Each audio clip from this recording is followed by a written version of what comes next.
हमें मंदिर एडमिनिस्ट्रेशन के ही लोग बता रहे थे, एक कोई छोटी सी बालिका वो रोज पत्र भेजती जगन्नाथ जी को, और जगन्नाथ जी को कुछ और शब्द कह करके संबोधित करती। वो भैया मानती, उसके कोई भाई नहीं थे, तो वो कहती हे जगन्नाथ जी आप मेरे भाई हो।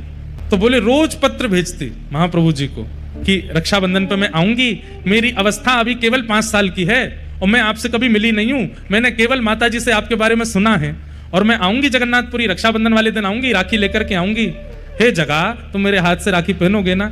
ऐसे बोले महाराज जी। वो रोज पत्र भेजती थी और हर पत्र में दिन लिखती थी, अब रक्षाबंधन में इतने दिन और रह गए, इतने दिन और रह गए, इतने दिन और रह गए। तो बोले मैंने वो पत्र पढ़े और पत्र पढ़ करके उनको पत्र वापस भेजा उसके निवास पे कि मैं मंदिर का ही एक अधिकारी पत्र लिख रहा हूं, मैंने तुम्हारे सारे पत्र पढ़े और सब जगन्नाथ जी को अर्पित किए। रक्षाबंधन वाले दिन तुम आ जाना और मेरा दफ्तर यहाँ है, मेरे दफ्तर पे आके अपना नाम बता देना, फिर मैं तुम्हारा हाथ पकड़ के लेके जाऊंगा और महाप्रभु जगन्नाथ जी को राखी पहनवाऊंगा। बोले महाराज जी मैंने उसको पत्र लिख दिया।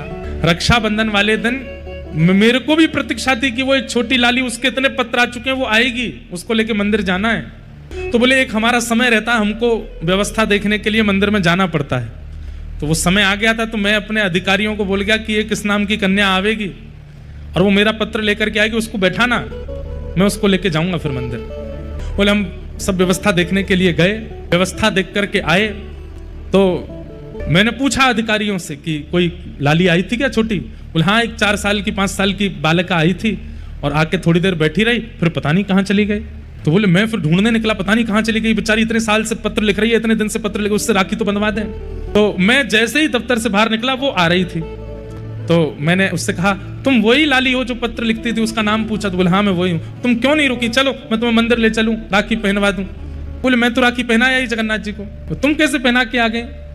बोले आप यहाँ थे नहीं, मैं आई तो मुझे किसी ने कहा कि आप तो अभी गए, थोड़ी देर बैठो।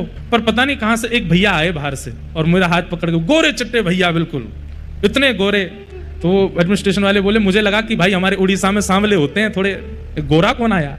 बोले गोरे चिट्टे आए और हाथ पकड़ के ले गए और बोले लो यहाँ पे राखी बांध दो और जगन्नाथ जी को राखी पहना दो। और बोले अंदर पहनवा करके आए। महाराज जी आश्चर्य की बात ये थी कि मेरे मंदिर से निकलते और मेरे लौटने तक इतनी देर कपाट बंद थे, महाप्रभु जी के जगन्नाथ जी के दर्शन हो ही नहीं रहे थे, फिर वो राखी कैसे पहना के आई भीतर? मैंने उससे पूछा कि तुमने राखी पहनाई, जगन्नाथ जी को देखा? बोले हाँ। मैंने कहा मुझे दिखाओ कहाँ बांध के आई हो? तो बोले भीतर लेके गई और द्वार के पास ही एक स्थान पर जहां पर बंध बनाया जाता, भीतर लोग ना जाएं, वहां राखी पहना करके आई। कपाट बंद थे, वो भीतर कैसे गई? बोले गोरे गोरे भैया लेके गए। तो फिर मन में भाव आया कि श्री बलभद्र जी आए और आकर के लाली को लेके गए, बोले जगन्नाथ जी को राखी पहना दो।